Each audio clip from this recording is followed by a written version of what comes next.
Doctora Cristina Calvo, ¿nos podría dar su enfoque respecto a la globalización? Sabemos que hoy en día estamos en una situación totalmente diversa porque el mercado económico en el mundo es lo que rige y no el aspecto social. ¿Cuál es su opinión al respecto? Creo que hay que tomar un hito fundamental que ha sido la crisis del 2007.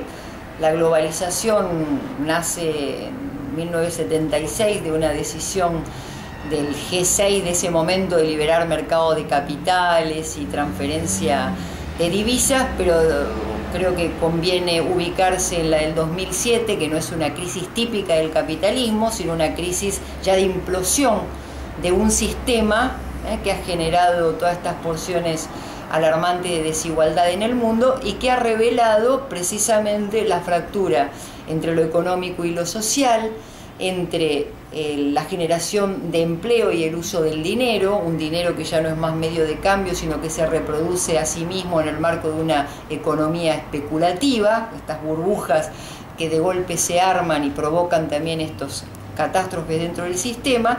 Y el tercer eje de la fractura es la separación entre democracia y mercado, o sea, una democracia que tiene el lenguaje de los derechos humanos y un mercado supuestamente autorregulado que determina muchas veces los límites y el accionar de la democracia. Entonces ahora esta crisis está, digamos, revelando la necesidad de repensar nuevos paradigmas.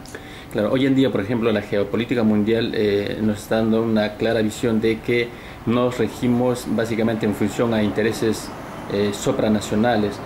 Por ejemplo, ¿no? La Rusia tiene muy serios problemas con la Ucrania en estos momentos, pero de por medio también está Estados Unidos y Europa. Pero acá solamente se están viendo intereses geopolíticos, más no el interés social, más no el interés humano. Bajo ese contexto, ¿cuál es su opinión de usted? Sí, o sea, se está dando todo un reordenamiento a escala mundial que algunos lo definen como multipolaridad, multilateralismo, como distintos centros de toma de decisión del poder que tiene que ver con el dinero, que tiene que ver con las finanzas, que tiene que ver con la carrera armamentista, ¿no? Porque, digamos, el dinero muchas veces se vehiculiza y se impone precisamente al nivel de la conflictividad y de las guerras. En esta nueva geopolítica, que esperemos que no genere ninguna nueva guerra mundial, tenemos que ver el rol de nuestra región como América Latina. América Latina ha dado muestras de que puede, sin desvincularse por supuesto del resto del mundo, puede tener sus propios mecanismos de sustentabilidad por las grandes riquezas que tiene, provisiones de agua potable, biosfera, bioma, recursos todavía, digamos, naturales, pero que necesita, creo que en este momento, un llamado de atención para no caer o no seguir sosteniendo economías totalmente primarizadas, o sea, de seguir exportando materias primas que lo que hacen es agotar todos estos recursos que son finitos. O sea, Gandhi decía, ¿no? La humanidad tiene la posibilidad de dar de comer a todos, pero no satisfacer la codicia de unos pocos, ¿no? Entonces, en tanto y en cuando nosotros no miremos también a nuestra propia sostenibilidad ambiental y solamente buscar los recursos que están afuera, vía agotamiento de la primarización de nuestras economías, también nosotros nos vamos a tener en breve tiempo una mayor dependencia o nuevas formas de colonialismo si no aprovechamos también este momento histórico de poder darnos también nuestra agenda interna de desarrollo. ¿Usted cree que sea viable una agenda, digamos, regional, cuando de pronto en América Latina existen cerca de 20 organizaciones donde normalmente participan 3 a 4 países y de una u otra forma la única organización que aglomera a toda Sudamérica es la UNASUR? ¿Para usted deberían existir muchas organizaciones o basta UNASUR o una o dos organizaciones que puedan, digamos, no representar a la América del Sur y hacer un frente digamos, a los países del primer mundo? UNASUR nació de una manera muy promisoria porque era justamente una unión de países que pretendía o al menos aspiraba a ser algo más que lo aduanero y comercial, sino una real convergencia de países en cuanto a organización democrática, defensa de sus libertades, mirada regional hacia estilos de producción, modelos de desarrollo.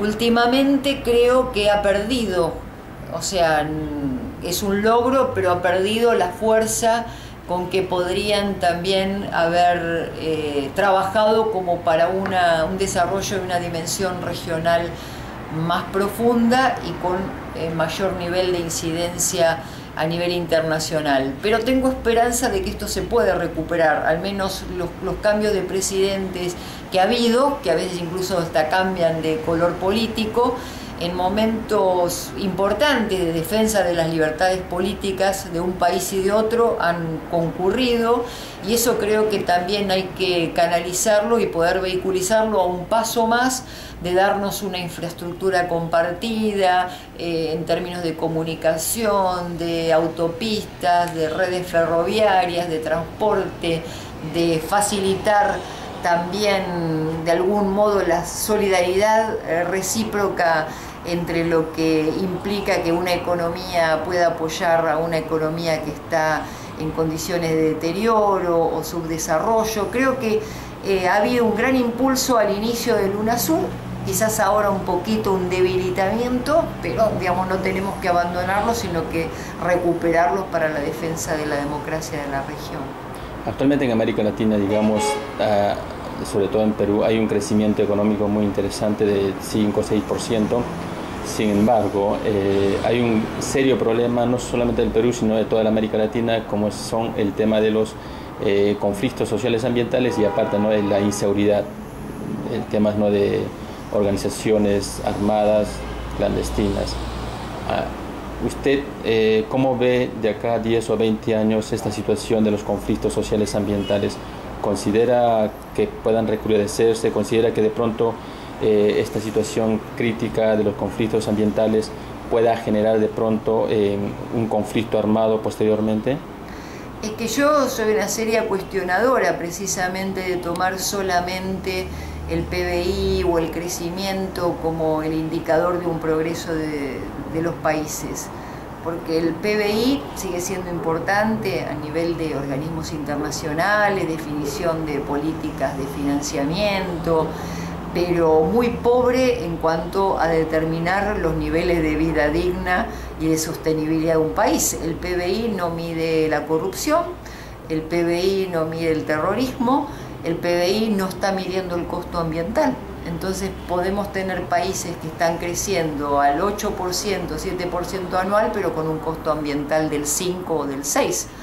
Entonces yo creo que las mediciones son realmente muy escasas e insuficientes, y por eso se está discutiendo a nivel internacional también cambiar esos mecanismos de medición, porque muchas veces están muy alejados a cómo esos indicadores están repercutiendo en generar condiciones de vida digna para sus pobladores.